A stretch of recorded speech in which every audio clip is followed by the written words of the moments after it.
João 15:5 na versão a mensagem diz assim: eu sou a videira, vocês são os ramos. Quando vocês estiverem unidos a mim e eu a vocês, num relacionamento íntimo e orgânico, não imaginam a colheita que terão. Separados, vocês não podem produzir. Qualquer um que se separa de mim é um ramo morto, que é apanhado e jogado na fogueira. Mas se vocês estão em mim e as minhas palavras estão em vocês, estejam certos que as suas petições serão atendidas. É dessa maneira que o meu Pai demonstra quem Ele é. 2 pontos. Quando vocês produzem frutos, quando demonstram maturidade como meus discípulos. Alguém pode dizer glória a Deus por isso? Mateus 5,14 diz: vocês são a luz do mundo, não se pode esconder uma cidade construída sobre um monte. E também ninguém acende uma candeia e a coloca debaixo de uma vasilha. Pelo contrário, coloca no lugar apropriado e assim ilumina todos que estão na casa. Assim brilha a luz de vocês diante dos homens, para que vejam as suas boas obras e glorifiquem ao Pai de vocês que está nos céus. Alguém pode dizer glória a Deus por isso? Salmos 2,8: pede-me e eu te darei as nações por herança, e os confins da terra como a tua propriedade. Alguém está feliz com Jesus ainda? Diga amém. Deixa eu compartilhar algo com vocês. Acho que eu nunca falei sobre isso. Se eu falei, eu devo ter falado em um momento. Mas eu lembro que eu estou casado há 15 anos. Eu lembro que há uns 13 anos atrás, eu e a gente liderava jovens numa cidade chamada Cabo Frio, no interior do Rio de Janeiro. E a gente gostava de ir com jovens para um monte de oração que tinha lá. E eu lembro de muitas experiências que eu tive com Deus nesse monte. Mas um dia em especial me marcou. Eu lembro que eu estava em prantos, eu estava completamente rendido. E quando eu abri os olhos, eu vi aquela cidade toda iluminada. E eu pedi algo para Deus. Eu só não sabia o tamanho do que eu estava pedindo. Eu falei: Deus, me dá essa geração por herança. Deus, me dá essa geração por herança. Me dá essa geração por herança. Mas eu estava pedindo uma geração de jovens na minha cidade. Eu liderava jovens em Cabo Frio. Eu estava pedindo para que Deus me desse a oportunidade de gerar um avivamento na geração daquela cidade. E naquele dia eu lembro que Deus falou comigo: eu me agradei do teu coração, eu me agradei do que você me pediu. Eu lembro que 3 meses que a gente tinha se mudado para Orlando, era a época do Descende. Eu e a Kezinha, a gente passava muitos perrengues ainda, se adaptando. Quem está aqui no início sabe como que é. Samuca tinha mandado nos grupos perguntando se alguém tinha algum móvel para doar. Todos os nossos móveis foram doados. A gente começou a escolher móvel para casa depois de uns 2 anos morando aqui. Eu lembro que eu comprei um Jeep Liberty que tinha quase 200 mil milhas, e eu alugava para um pintor mexicano. Toda sexta-feira eu ia na IKEA, recebia $150 de aluguel, e aquilo ajudava a compor a renda. Então, durante o Descende, os meus amigos vieram para cá e alugaram carros esportivos, ficaram em bons hotéis, e eles vieram para o Descende. Durante o Descende eu estava aqui alugando carro para pintor, tentando compor renda e liderando os jovens. Mas naquela semana do Descende, a gente teve na nossa igreja um evento chamado Flame Week. Quantos lembram do Flame Week? Eu lembro que eu estava sentado e eu peguei um cara aleatório no palco. Eu falei: Pai, eu nunca faço isso, mas hoje eu preciso de uma direção clara, e eu queria que você usasse aquela pessoa para falar comigo. Se aquela pessoa falar algo para mim, eu sei que é o Senhor quem está falando. Usa ele, Pai, para me dar direções. Eu estou tentando entender, eu estou tentando discernir. Está tudo tão confuso. Eu lembro que durante um culto inteiro, ele foi a única pessoa que não pegou o microfone para falar. E aí acaba o culto, aquele homem pega o microfone, e eu falo: uau, vai ser agora, ele vai liberar uma palavra, vai mudar a minha vida. E ele pega o microfone e fala: pessoal, daqui a 5 minutos, todo mundo na van, não se atrasem. E ele solta o microfone. E aí eu abaixo minha cabeça e começo a orar. E eu falo: Pai, obrigado, eu sei que o Senhor vai usar alguém para falar comigo. Eu preciso tanto dessa direção, Pai. Eu estou aqui, eu preciso de uma palavra tua. Enquanto eu estou orando, alguém bate no meu ombro. E aí quando eu olho, era ele. Ele fala: posso orar por você? Eu falei: pelo amor de Deus, você entende inglês? Eu falei: não. Aí ele chamou um tradutor e falou: grava o que eu vou falar. E ele orou por 17 minutos. E uma das palavras que ele liberou foi: Deus está te dando a linguagem para essa geração. Deus está te dando a linguagem para essa geração. Irmão, Uma semana depois um vídeo viraliza, e outro. 4 meses depois eu estou na Europa orando por jogadores de futebol e orando por pessoas que eu nunca imaginei, e Deus me usando para curar pessoas. Eu vivi isso, de um jogador na Europa se machucar e o empresário me levar para orar por ele, por cura. 4 meses antes eu estava alugando carro, irmão, para sobreviver. 4 meses depois, Deus estava me levando para nações e cumprindo a palavra. E todas as vezes que alguém dava um testemunho, eu lembrava dessa palavra: Deus está te dando a linguagem para essa geração. Deus está te dando a linguagem para essa geração. Deus está te dando a linguagem para essa geração. Por que eu estou falando isso? Porque você pode estar nesse momento como eu estava no monte clamando. Você pode estar nesse momento como eu estava em Orlando, sendo relembrado da promessa. Ou você pode estar nesse momento em que eu estou vivendo o cumprimento dela. Mas independente do momento que você está, eu quero te lembrar que se você estiver plantado em Deus, você e a sua casa florescerão. Você e a sua casa vão ver o melhor ano da sua vida se você se mover por uma palavra e não pelas opiniões. Se você se mover por uma promessa e não pelo que os outros pensam. Se você se mover por aquilo que Deus te mostrou para o futuro e não pelas circunstâncias. Talvez as circunstâncias presentes sejam desafiadoras. Talvez você não tenha o que precisa ter, não saiba o que precisa saber. Mas Deus está lembrando para alguém aqui nessa manhã: não é sobre o que você tem, é sobre o que eu sou. Eu sou o que você precisa. Deus está dizendo para alguém enfermo nessa manhã: filho, muito prazer, eu sou a cura, eu sou o Jeová Rafá. Deus está lembrando para alguém que precisa de provisão, socorro financeiro nessa manhã. Levante suas mãos em nome de Jesus. Eu quero profetizar sobre você. Eu sou o Jeová Jireh, eu sou o Deus da provisão.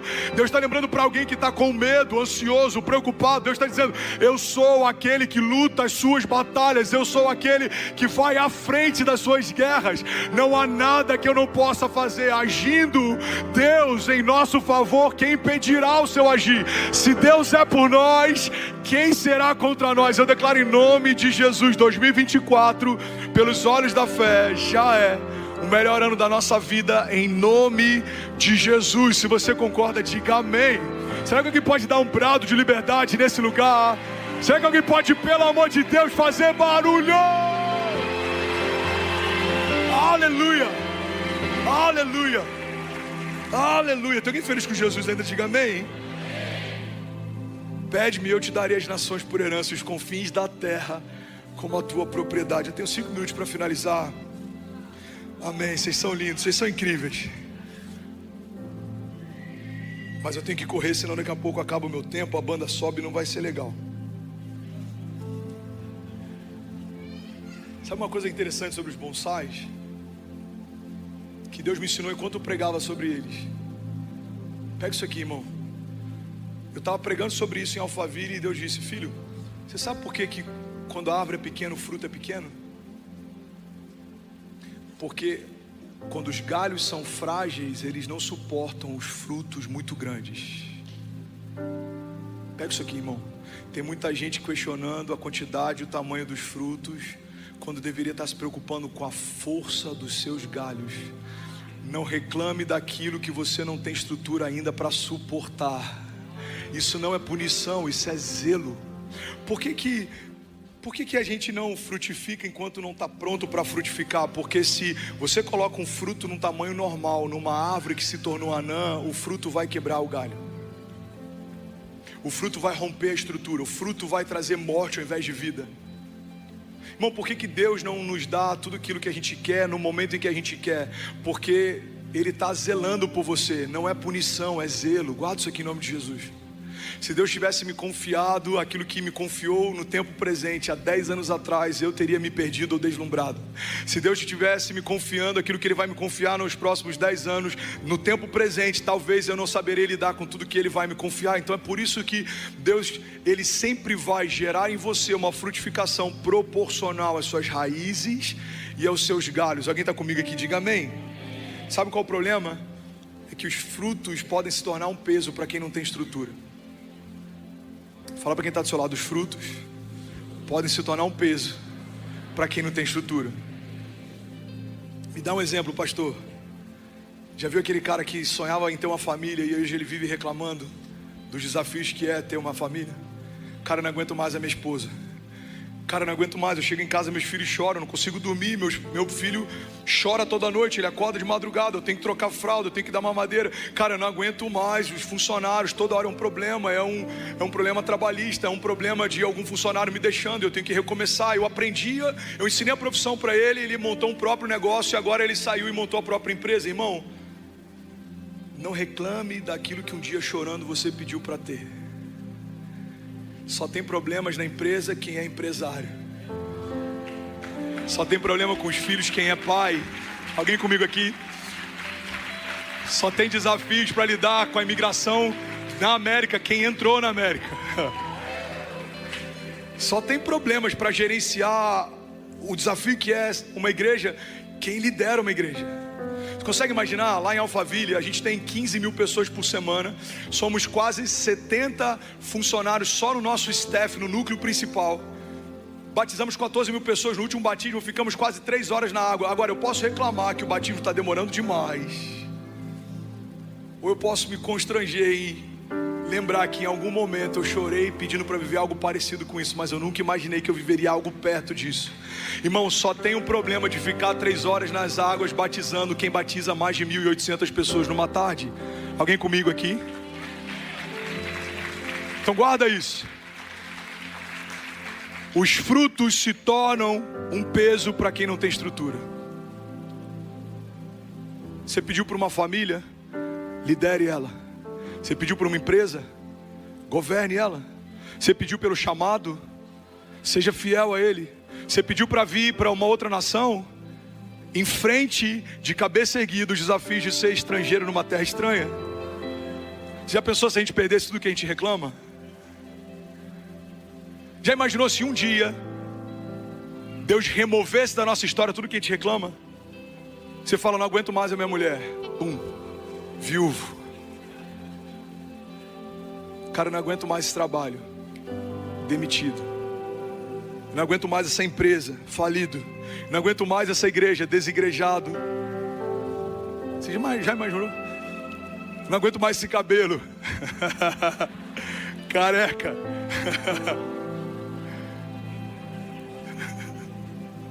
Foi mal o capacete, perdão. Nada pessoal. A gente não pode reclamar daquilo que um dia a gente chorou para ter. Você está comigo? E a última coisa para eu finalizar. Quando eu pedi um bonsai ontem, uma pessoa da produção levou lá em casa. Pastor, fui lá num japonês pegar o bonsai. Eu falei, mano, esquece. Porque lá em Alphaville a gente comprou na Leroy Merlin, era tão feio que eu falei, se a gente pegasse 2 galhos e enterrasse na terra, era igual.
Pensa num bonsai feio.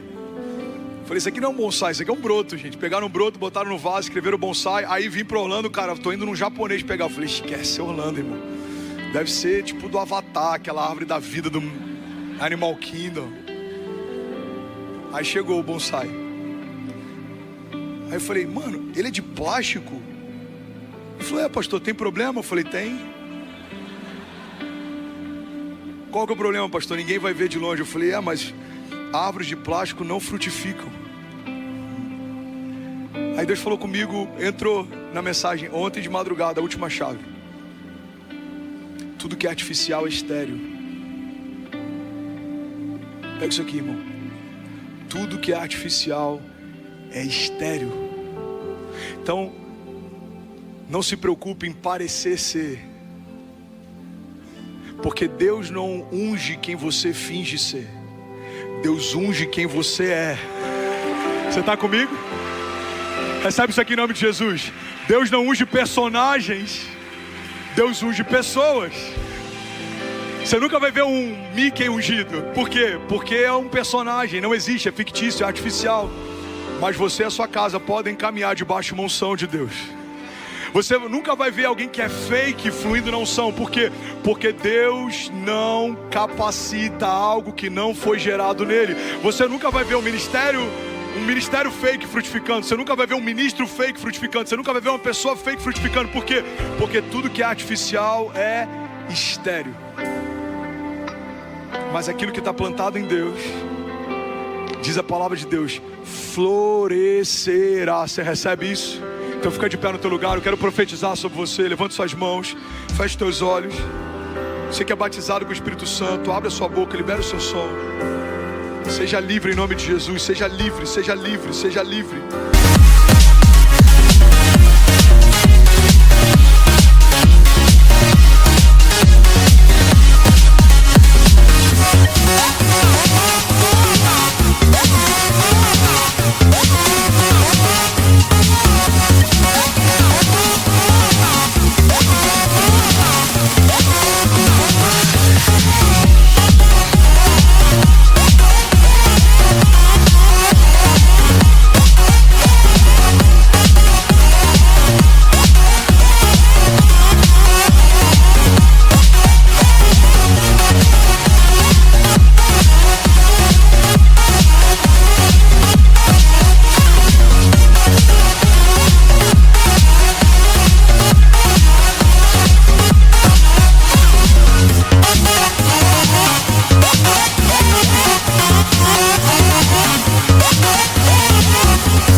Feche teus olhos, eu quero profetizar a palavra sobre você. Jeremias 17:7 diz assim: bendito o homem que confia no Senhor e cuja confiança é o Senhor, porque será como a árvore plantada junto às águas, que estende as suas raízes para o ribeiro e não receia quando vem o calor, mas a sua folha permanece verde, e no ano da sequidão não se fadiga nem deixa de dar fruto. Salmo 125:1 diz: os que confiam no Senhor são como os montes de Sião, que não se pode abalar, mas permanece para sempre. Como os montes que cercam Jerusalém, assim o Senhor protege o seu povo, desde agora e para sempre. Tudo bom? Você acabou de assistir uma mensagem aqui do nosso canal. Eu tenho certeza que ela te edificou e que ela vai gerar algo novo em você. E a gente separou mais 2 vídeos. Eu quero deixar essas indicações aqui para você continuar queimando com Jesus. E eu quero muito te fazer um pedido também. Se essa mensagem te edificou, comenta aqui embaixo, segue o canal, me ajuda a compartilhar para que mais pessoas sejam tocadas também. Deus te abençoe.